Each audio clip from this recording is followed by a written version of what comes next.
এই চলে এসেছি, ছাতাটা সরিয়েই দেখায়, ভীষণ রোদ, কি সুন্দর।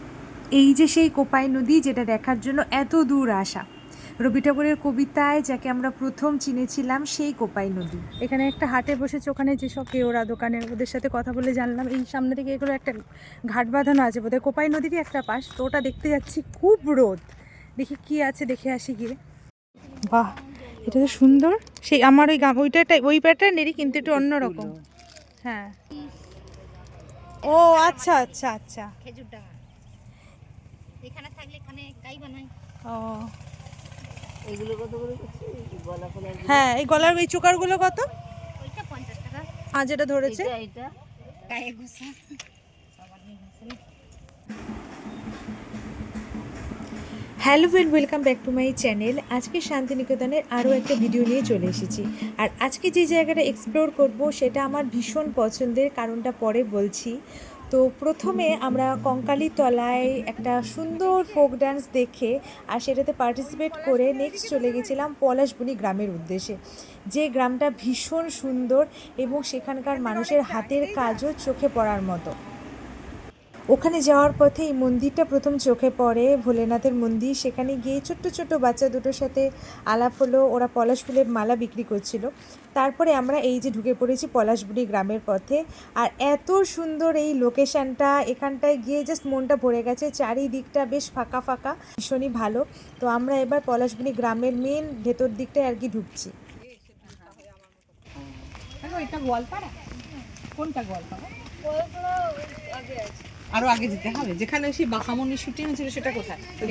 গোয়ালপাড়ায় হয়নি, ওটা এই গ্রামে হয়েছে। এইখানেই হয়েছে। এটা এই জায়গাটার নাম পলাশবনি। এগুলো তোমরা হাতে তৈরি করেছো? কি সুন্দর হাতের কাজ।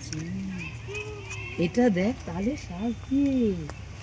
এই যে এগুলো কি দিয়ে করা গো? তালে সুন্দর।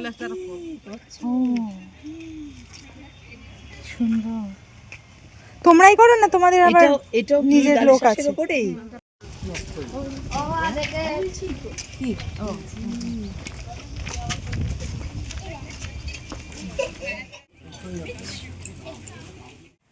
গ্রামের ভেতর ঢুকে পড়েছি আর এখন আমরা যাচ্ছি মারাংবুরুর মন্দির দেখতে, যেটা ওখানকার মানুষদের ভগবান বা দেবতা। তো ওই মন্দিরটা দেখার খুব ইচ্ছে ছিল, তো ওদেরই দেখানো রাস্তা ধরে আমরা গ্রামের একদম ভেতরে ঢুকে পড়েছি। আর এই হলো সেই মন্দিরটা।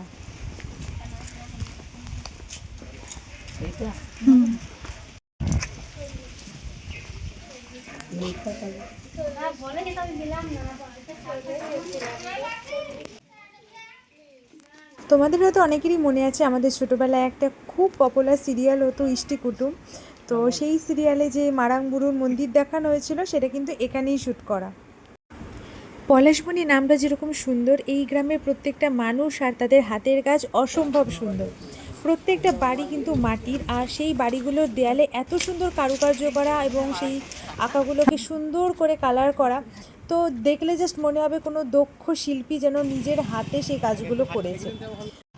আর রাস্তায় যেতে যেতে টোটোটাকে তো থামিয়ে দিয়েছি, তার কারণ রয়েছে রাস্তার ওপারেই রয়েছে এই গাছটা, যেটা এতটাই সুন্দর লাগছিল, ফোনে কতটা বোঝা যাচ্ছে জানি না, বাট আমি রাস্তার এপার থেকে ওপার চলে এসেছিলাম শুধু এই গাছটা দেখার জন্য। একদম ফুলে পুরো ভরে রয়েছে, পলাশ ফুলে। হ্যাঁ, আর এখন চলে এসেছি কোপাই নদীর পাড়ে। ভিডিওর শুরুতে আমি বলেছিলাম যে আমার একটা খুব পছন্দের জায়গা রয়েছে, তো সেটা হচ্ছে এই কোপাই নদী। এইখানটায় আসার আমার ভীষণ ইচ্ছে ছিল, আর শান্তিনিকেতনের মেন আকর্ষণ ছিল এই সোনাঝুরি আর কোপাই নদী।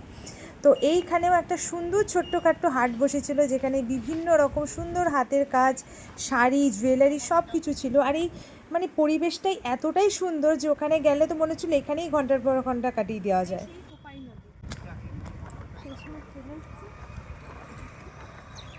ভীষণ পরিমাণে রোদ, এই জায়গাটা মিস করে যাওয়ার কোনো ইচ্ছে নেই।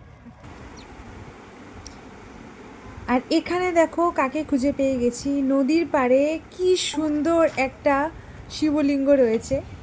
এই যে এটা কিন্তু পুরোপুরি আনএক্সপেক্টেড ছিল, কারণ আমরা গেছিলাম জাস্ট কাছ থেকে কোপাই নদী দেখবো বলে, আর গিয়ে দেখি এখানে মহাদেব রয়েছেন আর আশেপাশে এত সুন্দর একটা নেচার।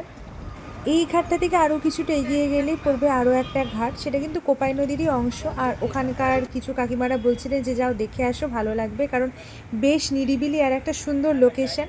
আর এতটা গরম ছিল তো ছাতা নিয়ে চলে গেলাম দেখতে, আর গিয়ে তো জাস্ট মন পুরোপুরি ভরে গেল। একে কোপাই নদীর এত সুন্দর একটা জল, আর তার সাথে এরকম একটা সুন্দর লোকেশন।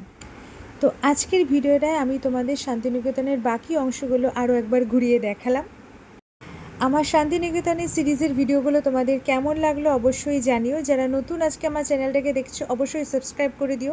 হ্যাঁ জানি অনেক দিন পর ভিডিওগুলো দিচ্ছি, বাট দেখতে থাকো, আরও নতুন নতুন ভিডিও অবশ্যই আসবে।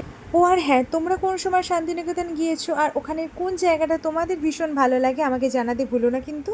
আরও নতুন ভিডিও নিয়ে আবার খুব শিগগিরই তোমাদের সাথে দেখা হবে। আজকের মতো টাটা, সবাই খুব ভালো থেকো।